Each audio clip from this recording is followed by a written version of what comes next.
tendency tend to be really, Hi everyone, welcome back to my channel. This is Luisa, and for today's video I'm gonna be having another BB cream review, and this time I'm gonna be talking about the Pond's Flawless White BB Plus, and this is their Whitening Expert BB cream. So it has SPF 30 and a PA of plus. I have it in both shades right here because I have already tried this before, so it's not going to be a first impressions kind of video, but I'm not really sure if the light one, which is the smaller bottle right here, still has some product left, because this is the one that's really mine. But the bigger container right here is in the shade beige, and it is actually my sister's, but you know what, she won't mind if I use it for this review. So I think I used this up, but I will try to squeeze out more products from this one if there's anything left inside, just to give you guys a shade comparison of the two. But for this video, I'll be using the shade beige, which is probably dark for me, but we'll see. So without further ado, let's go straight ahead to the demo of me applying the product. So here's a closer look on how my face looks like without makeup on. Of course, I already did my brows, and I also applied a little bit of lipstick on, but that's generally how it looks like. I don't have perfect skin, but here I will try and show you a comparison. I will be applying the BB cream with just my fingertips onto the right side of my face, as you can see, and then on the other side of my face I'll be using the makeup sponge. And here's just a quick comparison of me with and without the BB cream. So yeah, the Pond's BB cream has SPF 30 and a PA of double plus, and it contains 25 grams and is easily the most accessible BB cream in the market these days. So here I'm just applying added layers on areas of imperfections. Okay, first, so let's talk about the packaging. Okay, so it just comes in like this metallic kind of packaging, and it's just a squeeze tube packaging, and it kind of gets messy over time, as you can see, which is something that I'm not fond of. But I do like that the tip is a nozzle type, meaning it's like smaller right there, even though it's just a squeeze tube packaging. You know me, I prefer pumps then squeeze tube, but in the squeeze tube world I really like the nozzle tip kind because it gives you more control in dispensing the product. This one right here is their bigger version. I'm not really sure how much it costs. I'm gonna be placing the price down below, but I believe this small one is just around 99 pesos. Again, I will just place it in the description bar if I find out about the price of this. But yeah, it also comes in a squeeze tube packaging, although this one isn't a nozzle type end or tip, and over time it also gets messy, so both type of packagings end up being messy. Next, we're going to be talking about the shades. So I think this line has two shades, light and beige, and like I said during the introduction, I will be giving you guys a shade comparison. So let's first watch the beige one on the back of my hand. So that's the beige one. As you can see, it has a yellow undertone. Let me spread it out a bit for you.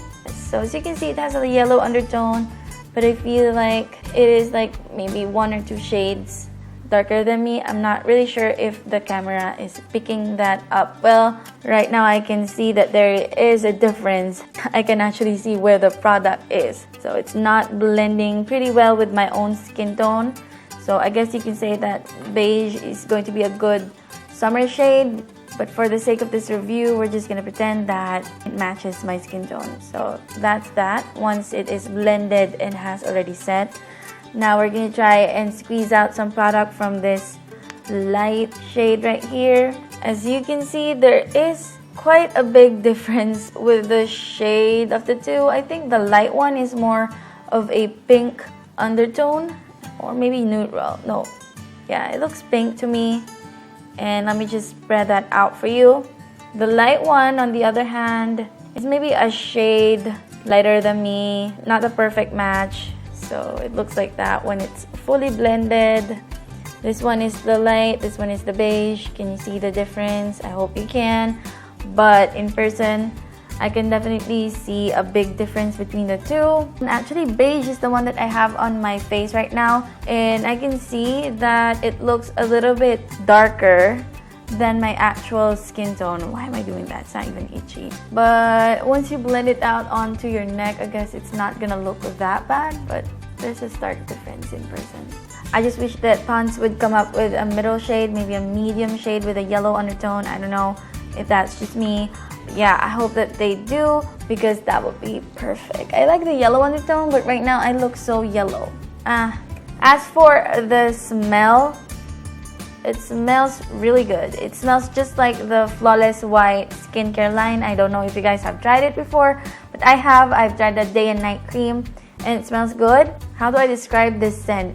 It's a mixture between floral and powdery scent, so it's nothing that's irritating on the nose. I personally really like the scent, but if you guys are sensitive to that, you don't like a product with a scent, then you have to stay away from this. But personally, I don't mind that. I actually kind of like that. Also, as for the blendability, it just feels like a light lotion on your face, so it doesn't really feel light on the skin, but it doesn't feel heavy either. So it's just like a lotion consistency when you blend it on your face.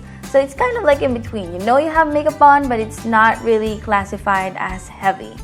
As for the finish, it is quite dewy, not super dewy, maybe like a mild dewy finish, but I'm a little bit scared of that because I have oily, acne-prone skin, you know, just for reference, and I find that dewy products tend to be oily over time, so I'm not liking the finish as well.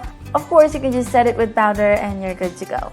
As for the setting time, actually it takes a while because I tried waiting for it for about 15 minutes or so before applying my makeup. It just wouldn't set, or maybe that's just how it sets, I don't know. But when I was applying my makeup, I started with my eye makeup, it just kept on moving my eye product. Like, I don't know why. Whenever I use my brush, it would just move around because the product hasn't completely stuck to my face and just kept on moving my makeup around. The same thing happened with my face when I tried contouring with my shading powder. It just doesn't work as well as when you apply powder first to set it and then apply the makeup. I'm not liking that as well, so far there's a lot of things that I'm not liking about this product, which is probably why I stopped using this. Now, as for the buildability, I have already touched up on this. It is quite buildable. I mean, you can layer it, but I don't think it's gonna give you like full coverage even if you do.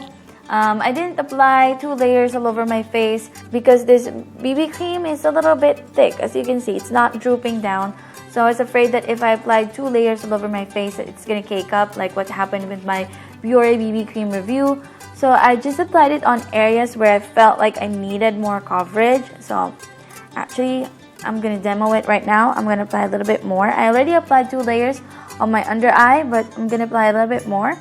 And as you can see, no blending problems whatsoever, and it's not caking up. But like I said, you won't get past medium coverage no matter how many layers you apply. So as for the coverage, I already have touched up on that while talking about the buildability, but as you can see, I still have my marks here and there. I can still see a little bit of my dark circle and my bags, and yeah, my zit right there, and a little bit of redness over here, although the redness has been covered pretty well, I must say. And yeah, still have those, what do you call that? Marks and hyperpigmentations. I guess you can say light to medium. As for the longevity, we're going to be testing that throughout the day. And for the makeup application, as I said earlier, you have to set the product with powder first before applying the makeup, or else it would just move around and ruin your whole makeup. So that's the main reason as to why I wasn't able to film this right away. It took like an hour after I initially applied this product on my face before I was able to do this talking video, because I had to remove the makeup, reapply it, because not setting it made me ruin my face makeup. So yeah, if you're gonna apply makeup after this, then make sure to set it with powder first before applying anything. So lastly, for the consistency, it just feels and looks like a lotion. So it's not heavy, not watery, nor droopy. Okay, so it is now 11:07, which is exactly 1 hour after I applied this makeup on, and so far it's looking pretty good. I don't feel shiny, oily, or anything like that, and yeah, my makeup's still looking pretty good. So I will get back to you in a few hours. Okay, so it is now 14:04, which is 2:04 in the afternoon. So that's about 4 hours after I initially applied the product. So let's check it together. Oh my god. It has a mark from the glasses that I was wearing before. So I'll just blend that out. And I'm starting to get like some oil buildup onto the center of my face. And take note that I even had to set this with powder. So I'm not liking it. I mean, I wouldn't really classify it as greasy, so I probably wouldn't do a retouch at this point, but I'm guessing I will in the near future. But that is how it looks. It looks a little bit shiny. Actually, when I took a flash photo a few hours ago, it already appeared to be a little bit shiny, and yeah, I don't really like it with flash photography, but now even without flash, I look a little bit shiny. So yeah, I can still see a little bit of my blush and my contour. Everything else is okay except for the oiliness and the buildup that happened with my glasses, which is actually pretty normal for a glass wearer. I don't know if you guys wear glasses, but if you do, you know what I mean. So yeah, that's how it looks after 4 hours. Okay guys, so it is now 17:01, so that's 5 p.m. About 7 hours after I initially applied the BB cream on my face. So this is going to be my last check-in. Honestly, I just want to take it off and apply a different base makeup, and I can see myself on the mirror at the back of the camera, and even with a distance I can tell that I am getting oily, especially on this part of my face. I'm getting too oily, not looking good. I feel like most of the product has faded. There's just a slight tint of yellow. I forgot to tell you guys that there's this yellow tint. I mean, it is a yellow toned product, but I feel that it is too yellow and it doesn't adapt to my actual skin tone, so it just ends up looking super yellow in the end, if you get what I mean. I don't know if it's just because it's darker or what, but sometimes when I look in the mirror, I'm like, why is my skin tone looking like that? I'm pretty sure the camera isn't picking the colors up pretty well. Tried my best with the white balance thingy. There's just a very, can't stress it enough, very slight tint of blush. I don't even see my contour anymore. It has faded completely, and I just can't stand that thing right there. So I'm gonna look for an oil blotting sheet. This is the type of sheet that has some powder in it, if you get what I mean. But with just one dab, right now I can really see my spots here and there, and yeah, this is what I got after 8 hours. The way this one oils up, it's like greasy. Let's read some of the claims at the back and see if it was able to live up to it. So it says right here, it helps provide effortless, natural, bare-faced look, instant natural coverage. Yes, very natural because it wasn't able to cover my spots. Lightens from within in the epidermis layer. I don't think so. That's it. That's all of the claims. Overall, you probably guys can tell that I am not impressed with this particular product. If I were to rate it, I'd probably just give it a 2 or 3, 2 to 3 out of 5. I'm not really happy with it. So yes, I'm really sorry if you guys are fans of this BB cream right here. I guess you can say that this is the BB cream that's easiest to find because you can get it in supermarkets, Watson's, SM department store, and stuff like that. Do let me know if you have like a different experience with this particular BB cream down in the comment section. But yeah, personally, I don't really like it, but I do love the scent. So this is the end of this particular review. Don't forget to give this video a thumbs up if you liked it or if this was helpful for you. And subscribe to my channel if you haven't already. Just comment down below for any comments, questions, suggestions, or requests, because like I said, like I always say, I love hearing from you guys. And that's all for now. Thank you so much for watching, and I'll see you in my next video. Annyeong!